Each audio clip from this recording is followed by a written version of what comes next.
느헤미야는 무엇이 감사했을까? 여러분들은 어떤 마음으로 교회를 다니십니까?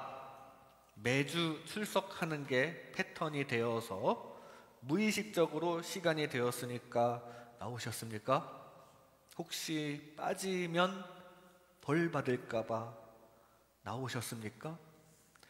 바라기는 지금 드리는 이 예배도 여러분에게 소중한 기회임을 느끼시면서 예배 하나하나가 아주 소중한 하나님의 응답받을 기회임을 느끼시면서 하나님께 예배할 수 있음에 감사할 수 있으면 좋겠습니다.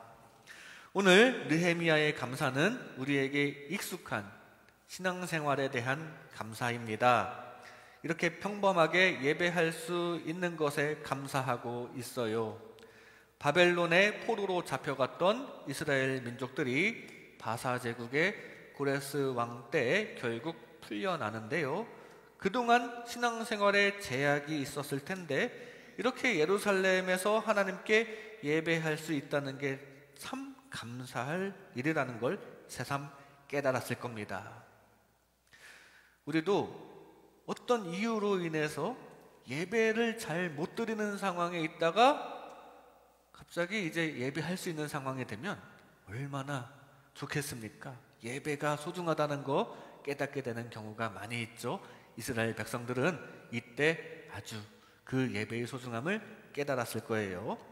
이스라엘 백성들은 3차에 걸쳐서 원래 있던 지역으로 귀환을 합니다. 1차 귀환은 수룹바벨에 의해 이루어지며 에스라서 1장부터 6장까지의 내용이고요. 귀환하고 나서 예루살렘 성전을 건축하게 됩니다. 2차 귀환은 이제 에스라에 의해서 이제 두 번째 많은 무리들이 다시 이스라엘 땅으로 돌아오는데요. 그건 에스라 7장부터 10장까지의 내용이고요. 이번에는 성전이라는 형태뿐만 아니라 신앙의 개혁을 통해서 내실을 다지게 됩니다. 그리고 3차 귀환이 바로 느헤미야의 인도에 따라 이루어지는데요. 이번에는 성전과 마을들을 둘러싼 성벽이 무너졌던 것을 다시 건축하게 됩니다. 그리고 그게 완성된 후에 이제 하나님께 성벽 봉헌식을 드리고 온 무리가 성 위로 올라가서 이쪽 반바퀴 저쪽 반바퀴 이렇게 성 위를 돌아서 끝까지 가서 만나는 성벽 위를 걷는 걷기 행사를 진행하게 되는데요. 마치 우리가 지난번 야유회 때 나간읍성이라는 곳에 가서 성 위를 올라가는데 일부분은 왼쪽으로, 일부분은 오른쪽으로 이렇게 쭉 돌아 나왔던 기억이 납니다. 마치 그런 식으로 성을 돌았던 것 같아요. 그런데 오늘 이 성벽 봉헌식에 나타난 느헤미야의 감사에는 우리에게 익숙한 신앙생활에 대한 감사가 들어 있습니다. 여러분들이 교회 다니면서 느끼셔야 하는 모범적인 태도가 여기 들어 있어요. 우리가 예배하면서 늘 하는 게 무엇입니까? 찬송과 기도를 드리고 말씀을 듣고 또 봉헌을 드리죠. 예물을 드리죠. 특히 드리는 것들, 봉헌과 기도와 찬양은 우리가 신앙생활하면서 하나님께 올려드리는 것인데요. 그 드릴 수 있는 것이 우리가 감사할 일이라는 얘기입니다. 하나님께 드릴 수 있다는 것에 감사해야 한다는 거예요. 그리고 드리니까 그걸 받으신 하나님께서 더 큰 축복을 주시니 그거 감사할 일이라는 이야기입니다.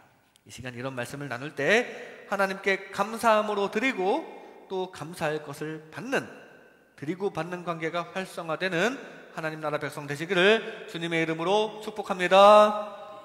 먼저 봉헌할 수 있음에 감사했습니다.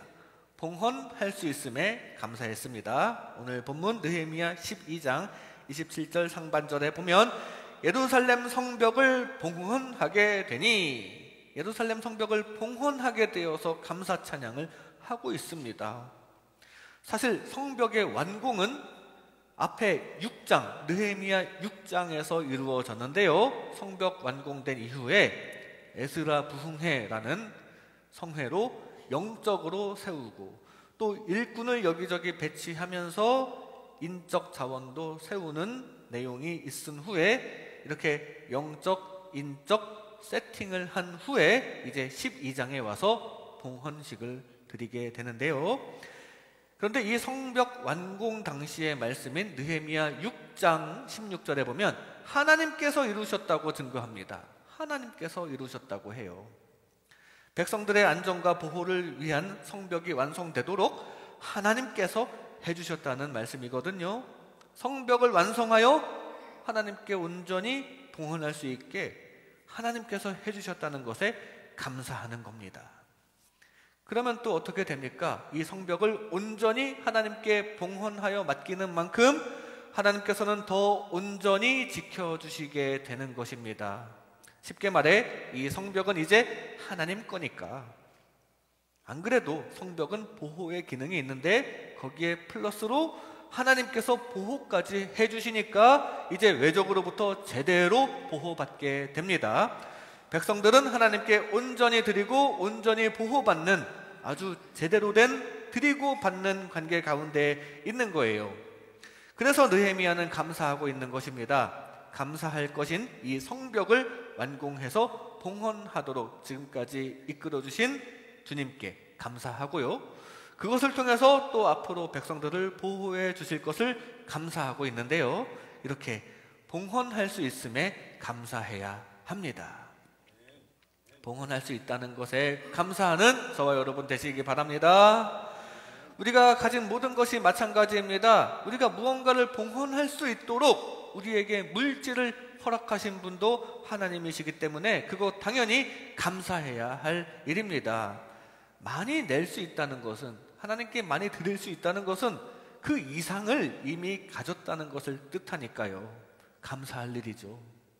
게다가 하나님께 맡길 때 그것이 하나님의 절대 주권에 의해서 결국은 우리의 삶을 더 잘 지켜주실 것이기 때문에 그것도 감사해야 할 일입니다. 나의 것을 하나님의 것으로 여기고 하나님께 드릴 때, 일부분이라도 떼어서 하나님께 봉헌할 때, 그렇게 하나님께 맡길 때 결국 그것을 통해서 하나님께서 우리의 삶을 더 잘 지켜주신다는 사실을 기억하시기 바랍니다. 하나님께 맡기고 드리고 또 보호받으시기 바랍니다. 나라에 세금을 내면 그 나라가 나를 보호해 줍니다. 그래서 정당하게 세금을 내는 국민들이 이런저런 복지 혜택을 받고 외적의 침입도 나라가 막아주고 혹시 해외에서 국가적인 손해를 당했을 때에도 국민으로서 도움을 받게 됩니다. 마찬가지로 성벽을 하나님께 봉헌했으므로 이 예루살렘 성은 이제 하나님께서 지켜주시고 보호해주시는 하나님의 나라가 된 것입니다. 우리의 삶도 하나님께 드리는 중에 하나님께서 지켜주시는 작은 하나님의 나라가 되시기 바랍니다. 성전을 건축하던 솔로몬과 에스라 때에는 성전 봉헌식을 했는데요. 성벽을 봉헌하는 건 아마 지금이 처음일 것입니다. 성전은 그래도 하나님을 위한 것에 가깝죠. 성전이 하나님을 위한 것이라면 성벽은 우리 삶에 필요한 것에 가깝거든요. 물론 성전도 우리의 삶에 필요한 것이지만 상대적으로 봤을 때 성전은 하나님 거, 성벽은 인간 거에 가깝습니다. 그런데 그 성벽을 그것마저 하나님께 드렸다는 것은 그만큼 우리의 삶의 안전은 하나님께 달려있음을 고백하는 것입니다. 이렇게 삶의 일부를 하나님께 드리고 보호받으시기 바랍니다. 기도 제목 중에 11조 많이 내게 해주세요 라는 기도 제목을 가끔 보는데요. 어떤 분은 11조 1,000만 원 내게 해주세요 라는 기도 제목도 본 적이 있습니다. 11조가 1,000만 원이면 수입이 얼마겠습니까?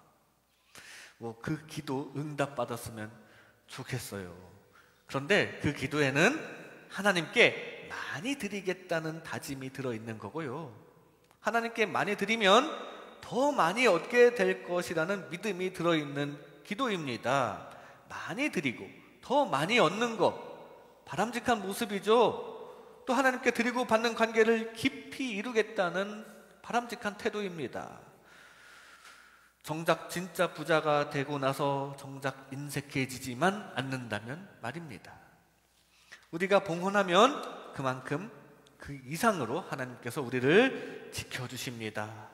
많이 봉헌하면 더 많이 우리를 지켜주십니다. 그러므로 많이 봉헌할 수 있는 것 그 자체에도 감사해야 하고요, 더 많이 주실 것에도 감사해야 합니다.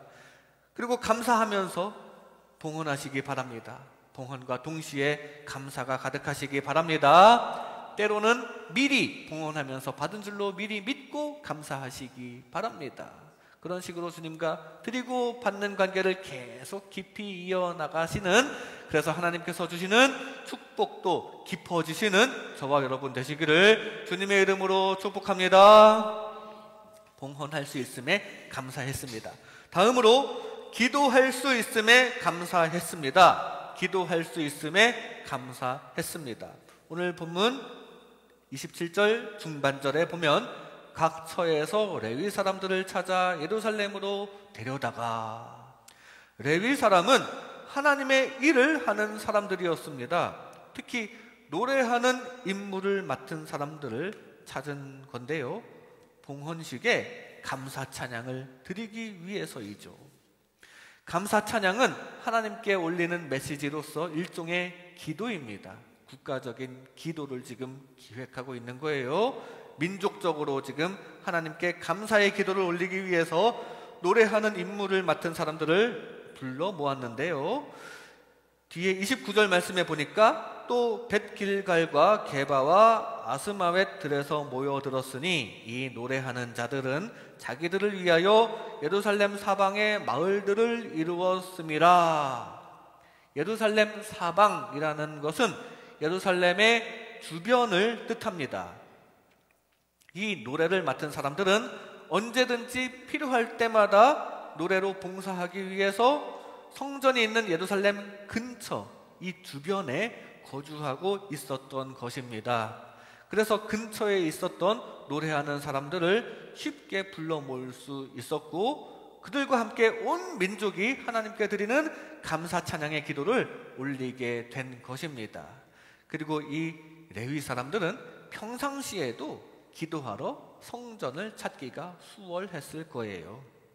그래서 느헤미야는 감사하고 있는데요, 이렇게 기도할 수 있는 환경을 주심에 감사하고 있습니다. 지금 민족적인 기도 행사를 하고자 하는데 거기에 필요한 사람이 지근거리에 있고, 심지어 그 사람들도 하나님의 일을 할 준비가 되어 있으니 감사했을 겁니다. 우리 교회 여러분들처럼 봉사 잘 하시고 찬양 잘 하시는 이런 일꾼이 이렇게 가까이 있는 건 감사할 일이죠. 함께 예배하면 또 하나님도 더 잘 임재하시니까 이 성전에서 또 함께 기도할 수 있는 환경이 주어진 거 감사할 일입니다. 그리고 기도하면서 하나님과 가까워지니까 그 하나님과 가까이 할 수 있다는 것에도 감사하고 있습니다. 이렇게 기도할 수 있음에 감사해야 합니다. 우리도 기도할 수 있다는 것에 감사하며 또 그 기도에 또 응답 많이 받으시기 바랍니다. 우리도 하나님께 기도할 수 있는 통로를 열어주신 것에 일단 감사해야 합니다. 예전에는 구약 시절에는 대제사장이나 모세 정도가 아니면 하나님을 함부로 대면할 수 없었는데, 이제는 예수님의 이름을 우리에게 주셨잖아요. 언제나 어디서나 하나님께 직접 대화를 할 수 있는 통로를 주셨습니다. 그 기도의 길이 열려 있습니다. 이거 감사해야 마땅합니다. 이 레위 지파 노래하는 사람들처럼 또 성전이 가까운 것은 복된 일이죠. 우리가 또 언제 어디서나 기도할 수 있지만 그래도 이 성전의 공간에서 기도하면 더 기도도 잘 되고, 함께 기도하면 더 기도가 잘 되고, 또 하나님이 잘 임재하시는 공간이니까 이 성전이 가까운 것은 아주 복된 일입니다. 그래서 이스라엘이 남북으로 갈라졌을 때에 예루살렘 성전은 남쪽 유다 지역에만 있었는데, 그래서 북쪽 성도들에게는 큰 애로사항이 있었거든요. 당장 이 민족이 바벨론의 포로로 잡혀 있을 때에도, 그 시기에도 성전이 너무 멀었죠. 그런데 지금 레위 지파 사람들을 비롯한 많은 성도들은 지금 성전이 가까워서 너무나도 좋은 것입니다. 기도하러 찾아오기도 쉽고 하나님의 일을 하는데도 큰 어려움이 없으니까요. 그래서 어떤 분은 교회와 가까운 곳으로 이사하기를 원하시는 분이 많이 있습니다. 그리고 또 어떤 기도 제목을 보면 또 가까운 곳에서 새벽 기도를 드릴 수 있게 해주심에 감사하는 기도 제목도 있어요. 왜냐하면 이 새벽 예배에서 매일 하나님과 가까워지면서 하루를 시작하는 것이 좋기 때문입니다. 그게 정말 감사할 일이라는 걸 잘 아는 거죠. 기도할 환경 주심에 감사하시기 바랍니다. 꼭 새벽 기도가 아니더라도 이렇게 평상시에도 가까이서 또 기도할 곳을 찾을 수 있는 환경 주심에 감사하시기 바랍니다. 언제 어디서나 예수님의 이름으로 기도할 수 있음에 감사하시기 바랍니다. 그리고 기도한다고 잡아가지 않는 이 자유로운 사회에 거할 수 있는 것도 감사하시기 바랍니다. 그리고 느헤미야는 기도할 환경을 주신 것에도 감사했지만, 그래서 늘 기도하면서 하나님과 가까이 할 수 있다는 것에도 감사했습니다. 왜냐하면 하나님과 가까이 하는 것이 복이기 때문입니다. 아삽이라는 사람은 시편에 하나님께 가까이 함이 내게 복이라고 노래했는데 맞습니다. 늘 하나님과 가까이 하시기 바랍니다. 쉬지 말고 기도하시면서 하나님과 가까이 하시기 바랍니다. 기도로 하나님과 가까워질 이 기회, 기도할 수 있는 이 기회를 소중히 여기며 하나님 주시는 축복을 가득 얻으시기를 바랍니다. 일주일 168시간 중에 지금 딱 1시간만 예배하고 나머지 167시간은 하나님의 생각 전혀 하지 않는 사람이 있습니다. 그러나 하나님을 너무 떠나 있지 마세요. 하나님 너무 떠나가시지 마시기 바랍니다. 하나님께서도 여러분들의 세상 일, 이 나머지 167시간 동안 여러분 곁에서 도와주시고 싶으십니다. 그런데 우리가 평상시에 너무 떨어져 있고 기도도 전혀 하지 않고 하나님 생각조차 하지 않는다면 도와주시고 싶으신데 잘 못 도와주실 수 있어요. 가급적이면 하나님의 성전도 수시로 찾으시고요, 십자가 바라보시면서 하나님 생각도 좀 하시고 기도하고 그러시기 바랍니다. 쉬지 말고 기도하라고 명령하신 것은 쉬지 말고 기도하는 것이 가능하기 때문에, 우리가 그게 가능하기 때문에 명령하신 것입니다. 바로 바쁜 일상생활 가운데에서도 우리가 하나님 생각을 하는 것은 쉬지 않고 할 수 있거든요. 늘 속삭이세요.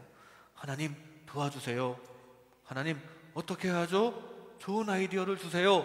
하나님 감사합니다. 늘 하나님께 속삭이면서 기도하시기 바랍니다. 그렇게 늘 예수님의 이름으로 하나님과 대화할 수 있게 예수님께서 십자가에서 조치를 해주셨으니까 그 기회 감사함으로 이용하시기 바랍니다. 하나님과 대화하며 하나님과 가까이 하는 것이 진짜 복된 것임을 늘 기억하면서 그 쉬지 않고 기도할 수 있는 기도의 기회를 늘 이용하시면서 복 받으시기 바랍니다. 그렇게 늘 기도를 드리고 복을 드리고 받는 관계가 깊어지시기를 주님의 이름으로 축복합니다. 기도할 수 있음에 감사했습니다. 마지막으로 찬양할 수 있음에 감사했습니다. 찬양할 수 있음에 감사했습니다. 오늘 본문 27장 하반절에 보면 감사하며 노래하며 재금을 치며 비파와 수금을 타며 즐거이 봉헌식을 행하려 하매, 사람들이 즐겁게 찬양하는 기쁨에 감사하고 있습니다. 재금을 치며 비파와 수금을 타면서 감사하고 있는데요, 물론 그냥 막 쳐도 분위기는 좋겠지만 이 사람들은 악기를 연습했을 겁니다. 악기 연습을 했을 거예요. 그리고 그 악기를 연주할 수 있는 재능을 주셨음에 감사하고 있어요. 왜냐하면 즐겁거든요. 악기 연주하면서 노래 부르면서 또 리듬에 맞춰서 그거 즐거운 것이거든요. 그리고 뭔가 내가 하나라도 할 수 있는 것이 생긴다는 것, 그것도 좋은 것이고요. 심지어 그게 찬양에 쓰인다는 것은 내 자신의 존재감이 느껴지는 참 감사할 일입니다. 그래서 느헤미야는 감사하고 있습니다. 찬양의 기능이 있음에 감사하고 있고요. 그 찬양을 통해 또 기쁨이 주어지니까 감사하고 있는데요. 이렇게 찬양할 수 있음에 감사해야 합니다. 찬양할 수 있다는 것에 감사하시기 바랍니다. 우리가 찬양할 수 있는 능력이 있잖아요. 특별히 찬양의 은사가 있는 분들은 더더욱 감사해야 합니다. 노래 잘 하시는 분, 악기 잘 다루시는 분, 사실 그거 하나님께서 주신 능력이잖아요. 다른 동물들은 아무리 애써도 노래할 수 없습니다. 악기 연주도 할 수 없어요. 동물들은. 인간만 할 수 있는 겁니다. 왜 그렇겠습니까? 인간은 하나님께 찬양 드리기 위해 창조된 존재니까요. 그러니까 노래할 수 있고 악기 연주도 할 수 있는 기능까지 주신 겁니다. 하나님 찬양하라고요. 근데 그게 지금 기능의 차이가 사람마다 좀 있을 수 있고 또 흥미의 차이가 있을 수 있지만 결국 하나님의 나라에서는 모두가 하나님께 한마음 한뜻으로 최고의 찬양을 영원히 드리게 될 것입니다. 그러라고 우리 인간에게 특별한 기능을 주신 거예요. 그것은 즉 예비된 천국 시민이라는 것이기 때문에 감사해야 마땅하다는 사실 기억하시기 바랍니다. 우리가 노래할 수 있는 것도 감사해야 해요. 그래서 게다가 이 찬양은 우리에게 즐거움이 됩니다. 일단 찬양은 주로 노래라는 형태로 이루어지는데요. 그래서 레위 지파 중에서도 노래하는 사람을 불러 모았죠. 노래로 찬양하기 위해서입니다. 근데 그 노래라는 것은 우리 인간이 참 좋아하는 거예요. 세상적으로 봐도 다들 노래하면서 놀잖아요. 일할 때에도 노래하면서 일하고 막 흥얼거리면서 일하는 게 우리 인간의 특성 중에 하나입니다. 심지어 그 노래라는 것을 연구하는 음악대학도 있지요. 이거 그만큼 노래라는 것이 우리에게 중요한 것, 즉 즐거움을 주는 것이기 때문입니다. 그리고 안 그래도 즐거운데 하나님께서 거기에 즐거움을 더 주셨다고 증거합니다. 뒤에 43절 말씀에 보면 이날에 무리가 큰 제사를 드리고 심히 즐거워하였으니 이는 하나님이 크게 즐거워하게 하셨습니다. 하나님께서 즐거움을 주셨다고 합니다. 부녀와 어린아이도 즐거워하였으므로 예루살렘이 즐거워하는 소리가 멀리 들렸느니라. 진짜 즐거움, 진짜 큰 즐거움을 하나님께서 채워주신 거예요. 어디에 채워주셨습니까? 하나님의 성전에서 찬양의 노래를 하나님께 올려드릴 때, 그럴 때 진짜 영혼의 기쁨을 하나님께서 채워주시는데, 오늘 우리가 찬송가를 부를 때도 마찬가지입니다. 그 영혼의 기쁨을 하나님께서 채워주신 줄로 믿습니다. 그 영혼의 즐거움을 느끼시기 바랍니다. 감사와 감격 가운데 하나님과 즐거움을 나누는 저와 여러분 되시기 바랍니다. 그래서 사울이 괴로워할 때 다윗이 수금을 타면서 찬양을 하였어요. 그러자 사탄의 영은 참지 못하고 사울을 떠나게 되었고 일시적이나마 사울의 머리가 상쾌해졌다고 하는데 그 영혼의 즐거움이 거기에 임한 거예요. 찬양이 이렇게나 악한 것을 물러가게 하고 기쁨을 준다는 사실입니다. 다윗은 나중에 도망 다니면서도 찬양을 멈추지 않았습니다. 그리고 그 찬양을 기록한 것이 시편의 대부분을 이루고 있습니다. 보면 결국은 감사로 끝나는 찬양이 많아요. 현실은 암울한 상황인데 다윗의 시는 소망을 얘기하는 기쁨이 가득한 시입니다. 이렇게 찬양이 이 암울한 현실을 기쁨으로 바꿔줬다는 사실, 찬양의 기쁨을 가져다 준다는 사실을 기억하시기 바랍니다. 바울은 감옥에 갇혔을 때에도 찬양을 했습니다. 입은 그래도 열 수 있으니까, 그래도 찬양은 할 수 있으니까 그걸 감사하는 마음으로 찬양을 한 거죠. 그랬더니 손과 발이 묶여있는 이 암울한 현실에서도 기쁨을 느낄 수 있었고요. 지진이라는 뜻밖의 기적에 의해 현실적인 문제도 해결되는 진짜 기쁜 일이 주어졌습니다. 게다가 그들을 지키던 간수에게 복음이 전파되는 영적으로도 기쁜 일이 더 주어진 것입니다. 찬양이 그 자체도 기쁘고 또 기쁜 일을 가져다 준다는 사실을 기억하시기 바랍니다. 여러분 각자 부딪히는 찬양이 있지 않습니까? 그 찬양의 가사가 마음에 들어서 부딪히거나 아니면 그 가락이 마음에 들어서 부딪힐 수도 있어요. 때로는 특정한 상황에 그 찬양을 들었던 기억 때문에 그 찬양에 꽂힐 수도 있습니다. 그 찬양이 위로가 되고 기쁨이 된다면 많이 부르세요. 그대로 기쁨이 될 것입니다. 그리고 기쁘게 되면 그 기쁨으로 하나님을 더 찬양하게 되고요. 이런 순환 가운데 거하시기 바랍니다.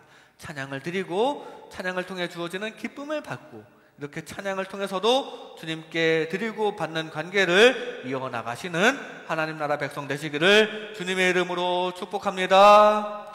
이 시간 느헤미야는 무엇이 감사했을까? 느헤미야는 무엇이 감사했을까? 라는 제목으로 하나님의 은혜를 나눴습니다. 봉헌할 수 있음에 감사했습니다. 하나님께 맡기는 만큼 우리를 지켜주시는 주님께 감사하시기 바랍니다. 기도할 수 있음에 감사했습니다. 기도로 하나님과 가까워지는 만큼 주시는 복에 감사하시기 바랍니다. 찬양할 수 있음에 감사했습니다. 찬양으로 하나님을 높이는 만큼 우리에게 주어지는 기쁨에 감사하는 하나님 나라 백성 되시기를 주님의 이름으로 축복합니다.